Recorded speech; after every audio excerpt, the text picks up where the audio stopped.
Shabbat Shalom and welcome. This is Valley Best Shalom Torah study for Shabbos morning. I'm Rabbi Ed Feinstein, once again flying solo. I'm sorry about last week. I understand that we had some technical issues with the recording and it didn't get out, but I'm glad we could be back together now. So thank you for joining, and I hope this has been a very, very pleasant Thanksgiving weekend for you and for your family. This week we turn the page in the Torah in Genesis and we enter into the story of the next generation, having spent now three Torah portions dealing with Abraham and the beginning of this journey of Jewish history. We now turn to the second generation, to Isaac and Isaac's family. Isaac, of course, is married to Rivka, who is his cousin. She has trouble giving birth, and when it finally comes true, it's twins. And the twins couldn't be more different. Esav is a man of action, power, strength, masculinity, a sort of classical sense of masculinity. We might even say toxic masculinity if you want to go that far. Yaakov is the homebody. He's the more feminine of the two, as it were. He wears snazzy clothes, drinks cappuccinos, does the Times crossword puzzle in a pen, and hangs out with his mother and her friends. It's a difference between two different characters. In mythology, very typically, twins represent a splitting of a character. And so we have, and we'll see that at the end of the story, we have two sort of sides of Abraham. On one hand is the reflective Abraham, and on the other side is the active Abraham, and the two are split in his grandsons. Of course, at the beginning of the Torah portion, we are introduced to these two characters, and there's an indicator of their relationship because from the very beginning, even before they're born, they're already wrestling in the womb, Jacob and Esau. And when they emerge into the world, the rivalry becomes even more. The scene is that Esau goes out hunting and he comes back famished. Jacob is cooking. I mean, there it is again, the two sides of the character. He says, "Give me that red stuff in your pot." Jacob says, "Sell me the birthright." Now, the irony about the story, of course, is you can't sell a birthright. A birthright is yours by virtue of the fact that you were the firstborn. But Esav doesn't know that. And more than not knowing it, Esav is ready to sell it because his immediate impulse is to eat. He doesn't have any reflection on his action, and the long-term consequences of his statement doesn't seem to impress him. So he says, "No problem, take it." And he takes the food and he eats quickly and runs, and he spurns the birthright. And then the climax of this story comes in the closing scenes when Father Isaac calls his son Esav, his firstborn, to come and receive his blessing. And when Esav goes out to hunt food for his father, to make him a meal over which the two men will convene and commune and the blessing will be conferred, Rebecca, the mother, decides on a subterfuge. She wants Jacob to have this blessing. She sees in him something that her husband, his father, doesn't see. And so she dresses him in Esav's clothes, prepares a meal, sends him in to the blind father, and there Jacob purloins the blessing. It's an incredibly wonderful piece of biblical storytelling because all through it there's a suspense. Right away, Isaac knows something's not right. And he says, "Which of my sons are you?" And the first time Jacob says, "I'm Esav, your older son." And he touches him and he says, "It's odd." He says, "Because the hands are the hands of Esav, but the voice is the voice of Jacob." And he asks him again, "Are you Esav?" And he says, "I am."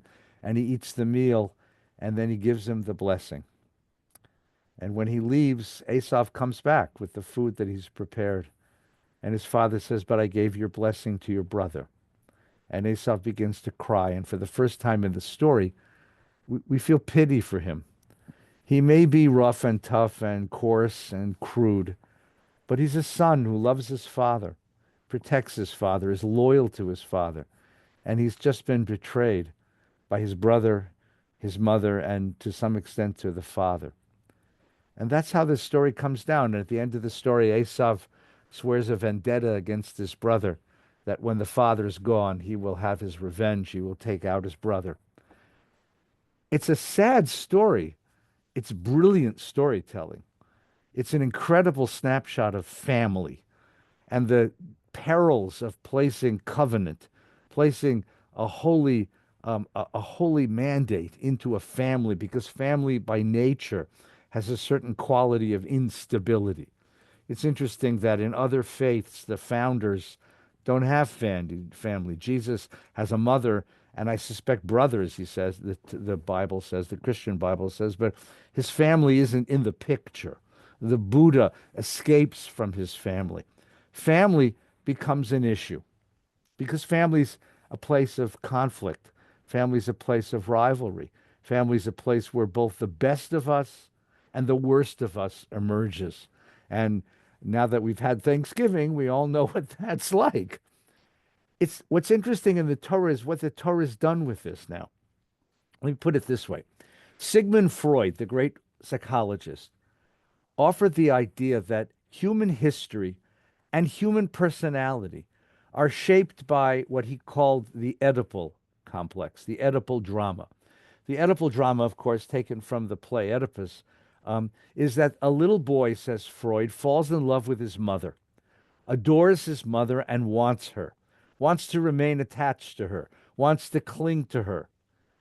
But the little boy realizes that he has in a rivalry, a fight with his father for the mother's affections. And he can't defeat the father because the father is so much bigger and more powerful and potentially more violent than he is. And so the little boy decides instead to identify with the father.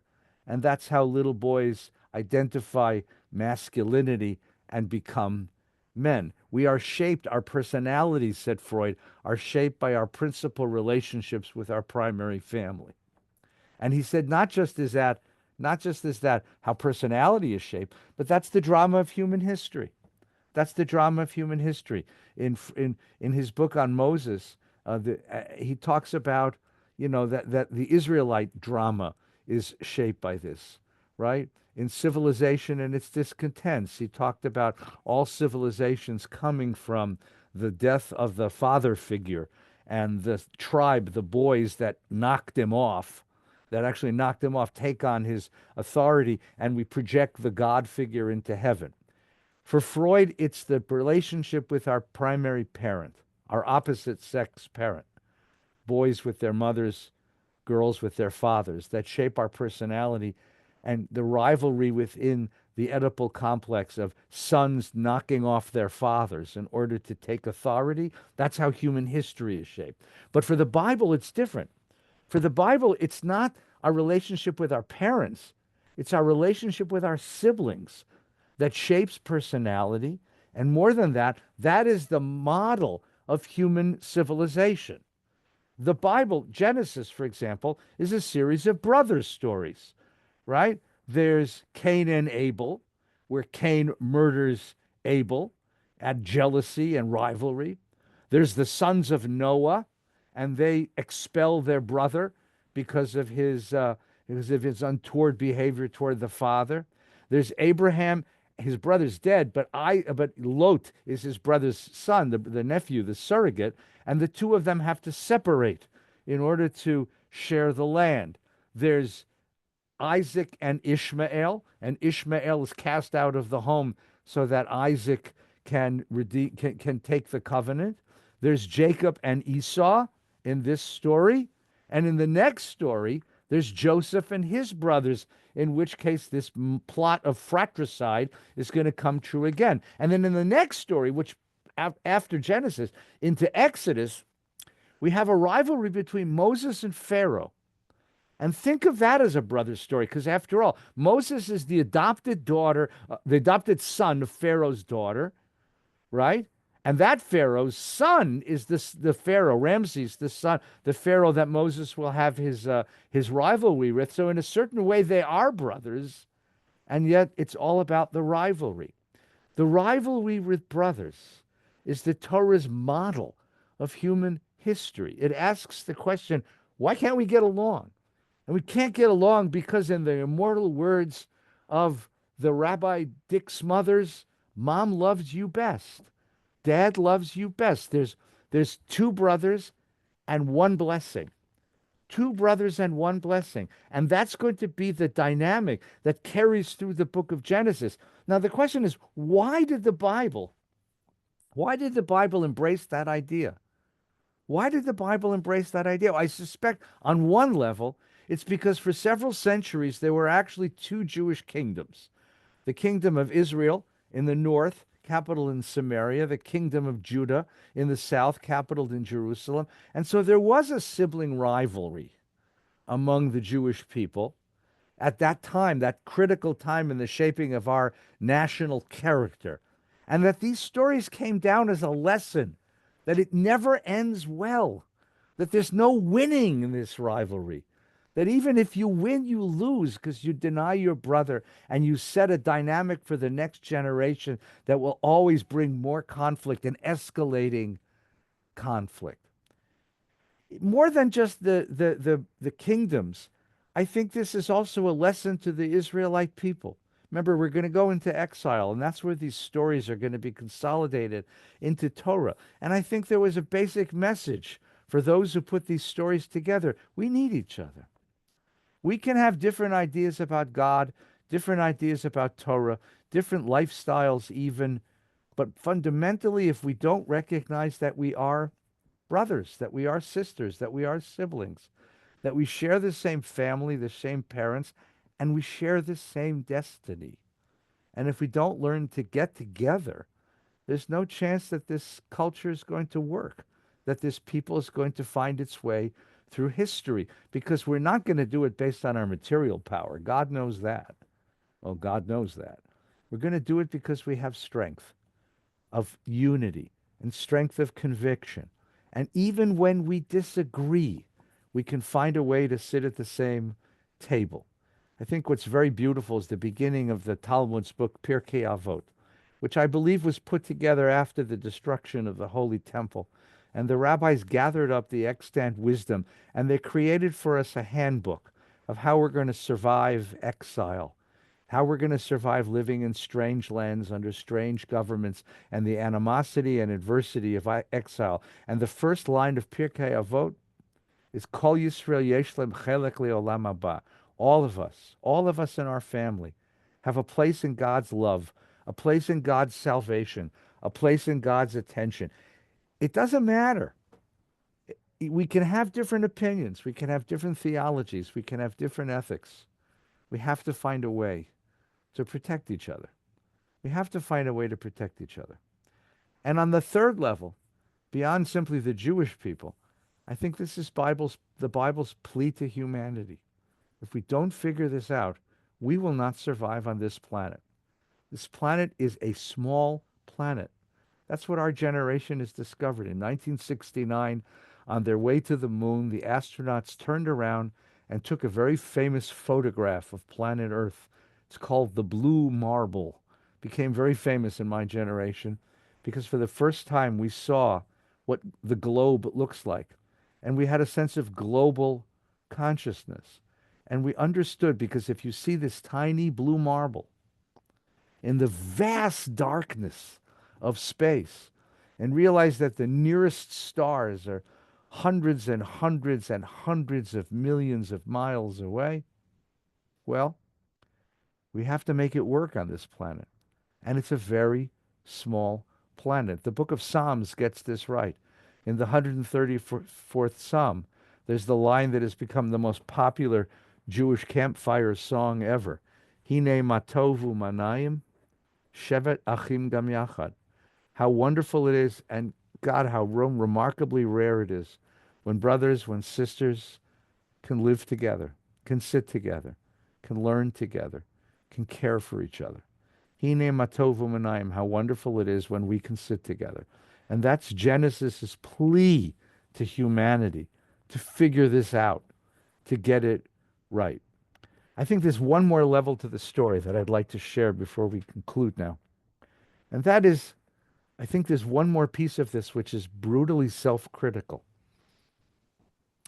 Father Isaac, sitting in his bed, thinks his life is coming to an end.